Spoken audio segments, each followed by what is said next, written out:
Bismillahirrahmanirrahim. Assalamu alaikum wa rahmatullahi wa barakatuh.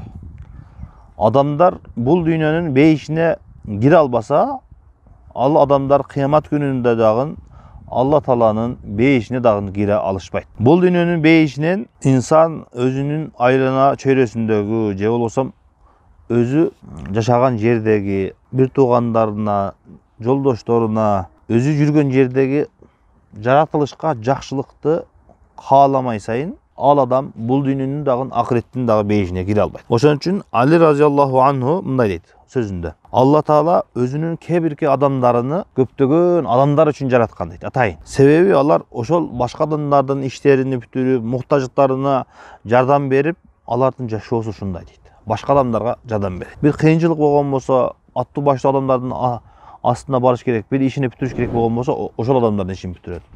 Eki adam bir ынтымакка келиш керек болгон болсо, ошол адамдарга себеп болот. Жакшы план башталып аткан болсо, ошол адамдарга себеп болот дейт. Адамдар кандай муктаждык болбосун, ошол адамдарга баары келишет дейт.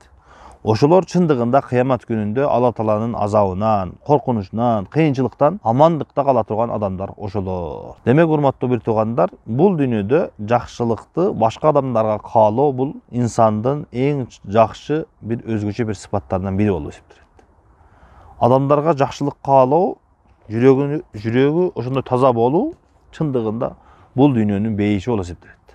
Ошол башка адамдарга жакшылык каалаган адамдын жүрөгү тынч, ар дайым бактылуулукта болот. Бул жерде ушуга байланыштуу Абу Дарда разияллаху анху дагы мындай дейт. Мен күнүнө дейт, күндүгө өзүмүн жан жолдошторум, тууган уруктарыман 70 адамга Алла Тааладан истигфар келтирип, кечирим сураймын. О Алла Таалам, алардын аттарын айтып дейт.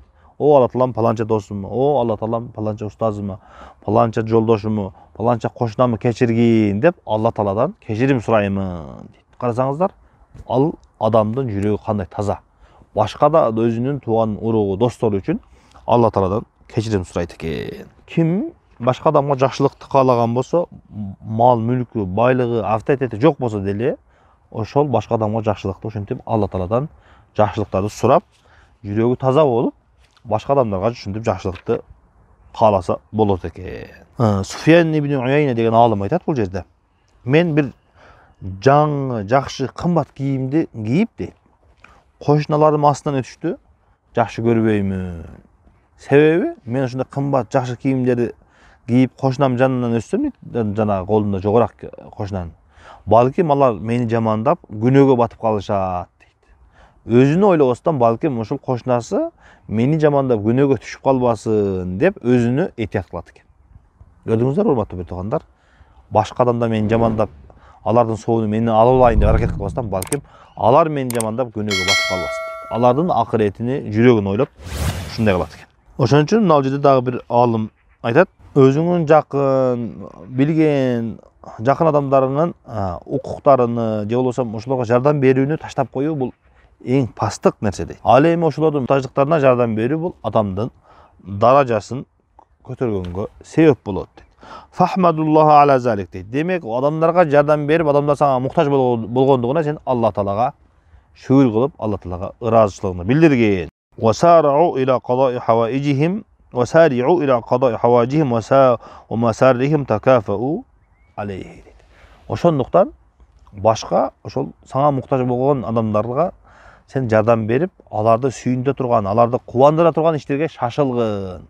Бул Алла Тааланын сага берген чоң бир неаматы дейт. Ошондуктан бири-бирибизге жакшылыкты каалаганда, ушул мурунку өткөн алымдар сыяктуу жакшылыкты бирибизге колубуздан келишинче каалашыбыз керек экен. Эч кандай болбоду дегенде ушинтип бири-бирибизге дуа кылсак дагы бул биз үчүн өтө чоң неамат экен. Ибн Аббас разияллаху анху айтат, эгерде мага Фираун дейт, Фираун кандай Алла Тааланын душманы болгон адам, эгерде Алла Таалам сага береке берсин деп айтса мага дейт, мен дагы ал адамга Алла Таала сага дагы береке берсин деп айтат элем дейт. Ошондуктан бири-бирибизге жакшылыкты каалагандык бул бейиши болгон адамдардын сыпатынан, бейиштеги адамдардын сыпатынан.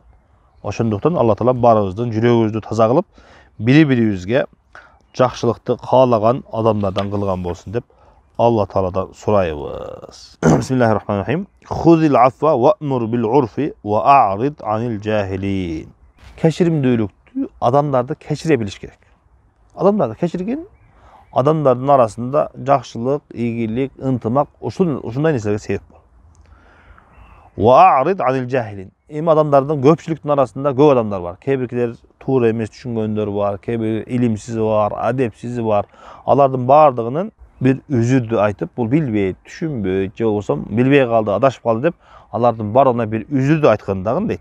Her bir adamın aytkan sözünden, kılgan kıymıl hareketinden, kılgan işinden tüyüne жетişim керек, hakikatka жетişim керек, жүрөгүндө neni oylodu eken dep ötө tereң ketпестен алардын бардыгынын кемчиликтерини, адашкандарыны үзүрүлүү деп белгиндагын дейт. Ошондо сен жүрөгүң тынч, бактылуу жашайсың дейт.